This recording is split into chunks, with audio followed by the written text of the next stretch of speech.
আজকের আমরা আবহাওয়া বিকার সম্পর্কে আলোচনা করব। আবহাওয়া বিকার কথাটি প্রথম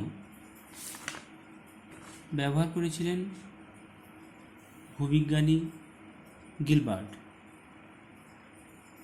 আবহাওয়া বিকারের ইংরেজি প্রতিশব্দ হচ্ছে ওয়েদারিং। প্রথমে আমাদের আবহাওয়া কাকে বলে জানাটা দরকার,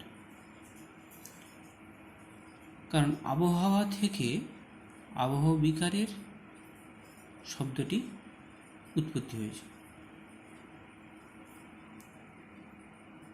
আবহাওয়া কাকে বলে?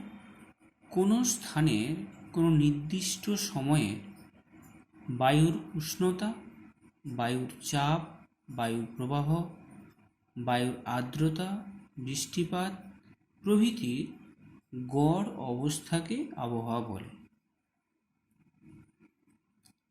আবহাওয়া বিকার কাকে বলে? আবহাওয়ার দ্বারা ভূপৃষ্ঠের বিকারকে আবহাওয়া বিকার বলে। অর্থাৎ আবহাওয়ার যেসব উপাদান তাদের প্রভাবে বিভিন্ন প্রাকৃতিক এবং রাসায়নিক বিক্রিয়ার মাধ্যমে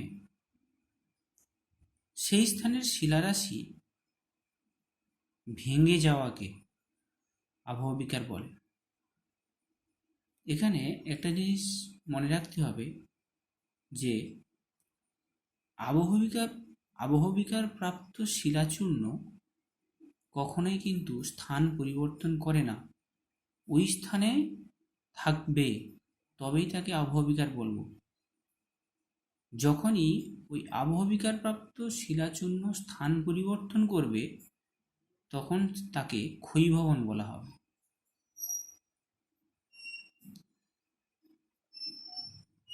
এবারে আসি নগ্নীভবন কাকে বলে।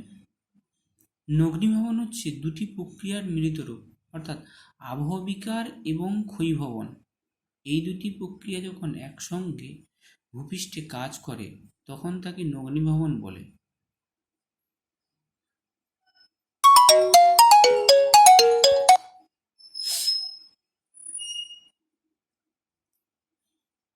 তাহলে আবহাওয়া বিকার এবং ক্ষয়ীভবনের মধ্যে পার্থক্য কি?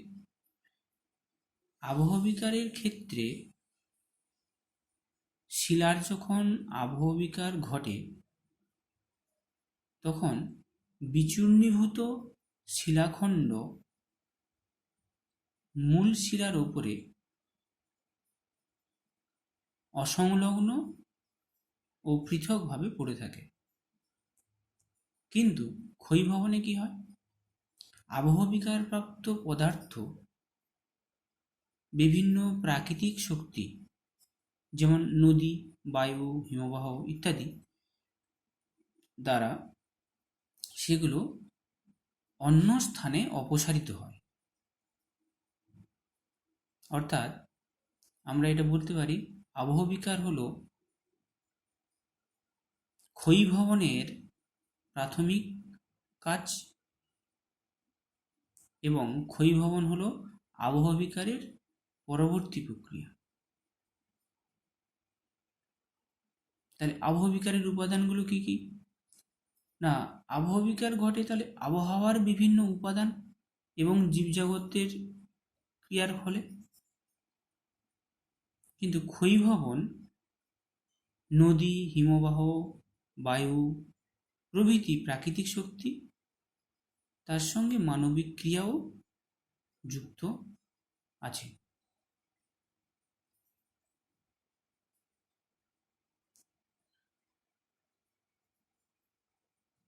এবারে আসি আবহাওয়া বিকারের শ্রেণী বিভাগে।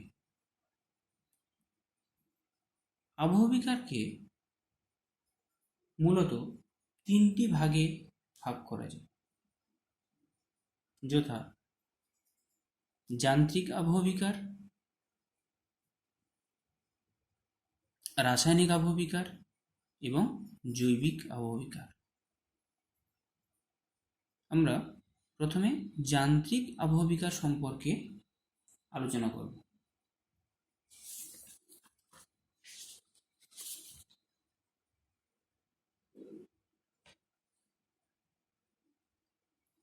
যান্ত্রিক আবহবিকার কাকে বলবো? উষ্ণতা, বৃষ্টিপাত, তুষারের ক্রিয়া, উদ্ভিদের দ্বারা প্রভৃতির প্রভাবে প্রাকৃতিক উপায়ে শিলাসমূহ যখন ভেঙে টুকরো টুকরো হয়ে যায়, তখন তাকে যান্ত্রিক আবহবিকার বলে। অর্থাৎ এখানে শিলার কোনরূপ রাসায়নিক পরিবর্তন হয় না, অর্থাৎ মূল শিলার বৈশিষ্ট্যের কোনরূপ পরিবর্তন হয় না। তার রাসায়নিক যা গঠন ছিল সেই রাসায়নিক গঠন কিন্তু একই থাকে, কিন্তু তার ভৌত অবস্থার পরিবর্তন ঘটে। যান্ত্রিক আবহবিকারের আবার কতগুলি প্রক্রিয়া রয়েছে, তাদের মধ্যে যেগুলো প্রধান প্রধান সেগুলো সম্পর্কে একটু আলোচনা করব। তোমাদের নবম শ্রেণীর বিভিন্ন স্কুলের প্রশ্ন থাকে যে আবহবিকার কাকে বলে? যান্ত্রিক আবহবিকারের যে কোনো তিনটি প্রক্রিয়া চিত্রসহ আলোচনা করো। তো সেক্ষেত্রে আমি 4টে পয়েন্ট তোমাদের উল্লেখ করছি, তোমরা চাইলে বই থেকে আরও 2-1টা পয়েন্ট জোগাড় করে রাখতে পারো। তোমাদের সুবিধার্থে আমি কতগুলি কোশ্চেন দেখো লিখে রেখেছি এর মধ্যে। যেমন এই পার্থক্য, এগুলো 2-3 নাম্বার থাকতে পারে। নগ্নিভবন, এগুলো শর্ট কোশ্চেন। ক্ষয়ীভবন ও আবহবিকার, ওয়েদারিং কথাটি প্রথম কে ব্যবহার করেছে, এগুলো প্রথম সব কটা বলে এসেছি আমি। এখান থেকে শর্ট কোশ্চেন থাকার সম্ভাবনা রয়েছে। তো এবার আছি যান্ত্রিক আবহবিকারের যে প্রক্রিয়া। প্রথম প্রক্রিয়া হচ্ছে প্রস্তরচায়ী খণ্ডীকরণ। এক্ষেত্রে যেহেতু এগুলো যান্ত্রিক প্রক্রিয়া, লেখার সময় কিন্তু তোমরা মনে রাখবে কখনো যেন রাসায়নিক কথাটা না আসে এখানে। প্রস্তরচায়ী খণ্ডীকরণ কাকে বলে? উষ্ণতার তারতম্যের কারণে সংকোচন এবং প্রসারণ বলের প্রভাবে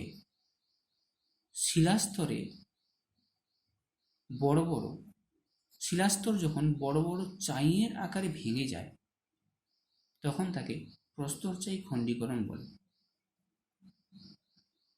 অর্থাৎ দিনে সূর্যের তাপমাত্রা, প্রবল তাপমাত্রা, আবার রাত্রিবেলায় শিলা যখন সেই তাপ বিকিরণ করে শীতল হয়, দিনের বেলায় তাপে শিলার উপরের অংশ প্রসারিত হচ্ছে, নিচের অংশ ততটা প্রসারিত হয় না, আবার তাপ বিকিরণ করে দেয় রাতের বেলায়। এইভাবে ক্রমশ তাপের সংকোচন প্রসারণ ঘটে। তাপের প্রভাবে শিলাস্তরের সংকোচন এবং প্রসারণের প্রভাবে বড় বড় চাইয়ের আকারে ভেঙে যায়। মরু ও মরুপ্রায় অঞ্চলে পাললিক শিলা ও ব্যাসল্ট শিলায় এই আবহবিকার লক্ষ্য করা যায়। তোমরা কিন্তু প্রতিটা পয়েন্টে আবার সেগুলিকে পয়েন্টের সাহায্যে ব্যাখ্যা করবে। যেমন সংজ্ঞা দিলে, ধরো এই পয়েন্টটাতে